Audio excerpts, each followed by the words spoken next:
I had a nightmare as a kid that I would have to work for the rest of my life. The only dream that's ever come true. The day the earth split. It happened during the storm. My town was never big, and it definitely was not popular.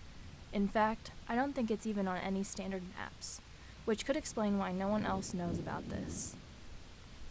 The day started normally. No abnormalities on the radar, not even a single cloud in the sky. The temperature was an even 70 degrees, with a cool breeze blowing from the north.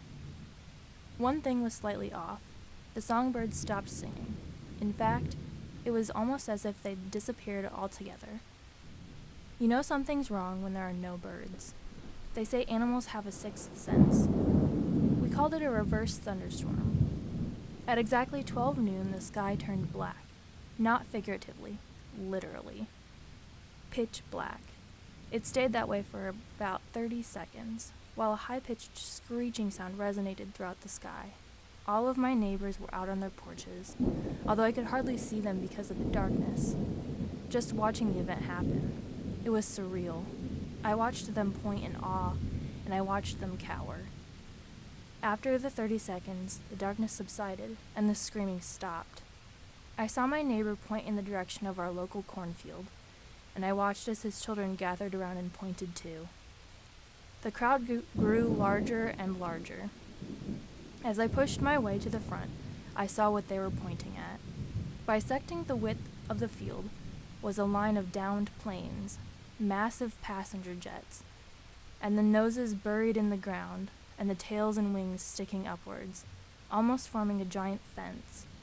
The planes stretched on as far as I could see, smoking from the engine damages. We started to search the somehow perfectly intact wreckage, only to find no survivors. In fact, there weren't even any bodies. There were no people on these planes. The search went on for hours, trying to find at least one person, but there was nothing. The planes just disappeared, with no pilots and no passengers. People in the crowd were taking pictures of the planes. Some were beginning to go back home when the sky began to darken again. It wasn't the same pitch black, though. It was like a normal storm. However, there were no previous signs of it on the news channel. I know the news can be wrong sometimes, but to just flat out miss the prediction of a huge storm? The thunder and lightning went on for ages, probably about 2 hours. I just happened to be looking out my window when the final bolt struck the cornfield. It was a massive jolt of energy, with seemingly millions of tendrils reaching out and brightening the whole sky, finally striking down once on each plane. The power that was coursed through the fallen aircrafts rattled into the ground, shaking the earth itself. Then, it started to split. The ground shook violently as a massive ravine formed, splitting our town into 2 pieces and swallowing the passenger jets into it. It had to be about 100 feet across and stretched endlessly from west to east. There were no news crews on it, no television broadcasters, no radio reporters. No one outside of our town knew about it. It became a problem when food started to run out. My side of the town had the only grocery store, and the other side did not. So naturally, people attempted to cross it. All attempts were thwarted. Flying over it, you were pulled into it. This happened countless times.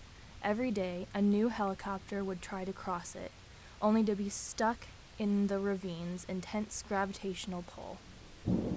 I heard the word the north side of town, the side that was attempting to cross the ravine, was reaching out for help, only to have the rescue teams arrive, thinking nothing of it. They saw nothing. How could they miss the gigantic furrow in the planet, bisecting our town?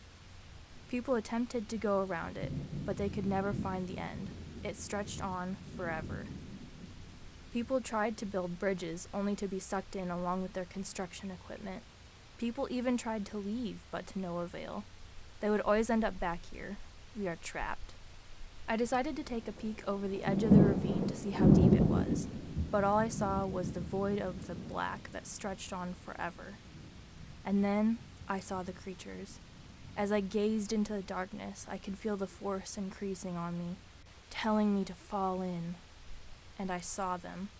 a line of things stationed along the walls of the ravine, opening and closing their horrific-looking orifices, which I hypothesized to be their mouths.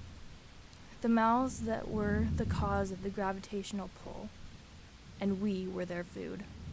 They had legs like spiders, with their claws wedged in between rocks in the face of the ravine. They had no eyes. They were mainly jet black with brown and white flecks that resembled the rocks. My eyes widened in shock as I pulled myself away from the edge, before I went too far out to the point of no return. I don't know what's going on. I don't know how this isn't on the news or why outsiders cannot see it, but we're running out of food and becoming theirs. The town is eerily quiet. All of the animals are gone, and soon we will be too. I'm a tech. I am well educated, gainfully employed, young enough to say I'm in my prime. I have no mental or physical ailments to really speak of, unless you count a few extra pounds around the center. I'm scared to talk about this because I know what I heard was real, and not half asleep or hallucinations. I'm posting here in hopes that people just say I'm making it up, or those who are here for the spooks and don't believe a word I'm saying. I'm not crazy. I live in the panhandle of Florida, where the last few weeks have been 90 degrees in the shade, and anyone who's ever lived here can tell you, ACs will only break when you need them. So yes, I'm a grown man with 4 cats in a 400-degree oven house that just doesn't work. It was time to pack up and drive to the other side of town to my mom's place and bask in her AC. The cats love her big house, and I love her cold air. The first few days, my cats hid, but now they are used to the place, and spending most nights running up and down the hallways, playing. Their constant tumbling and their playing is peaceful, and a sign that they're happy. Being at my mom's is good, too, because she's getting old. She's scatterbrained, and time is only making that worse. I've been able to spend some time with her and help get her dinner and stuff. It's been nice.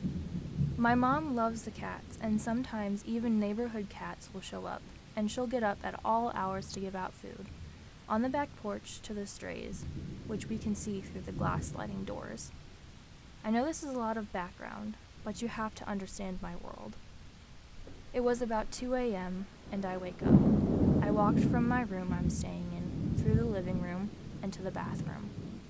A few minutes later, I headed back to my bedroom. As I go to sit on the bed, I notice no cats playing. In fact, one hurries to me and hides under the bed. I hear my mom call out for me, very annoyed. "Can you help me out?" Clearly coming from outside the sliding glass doors.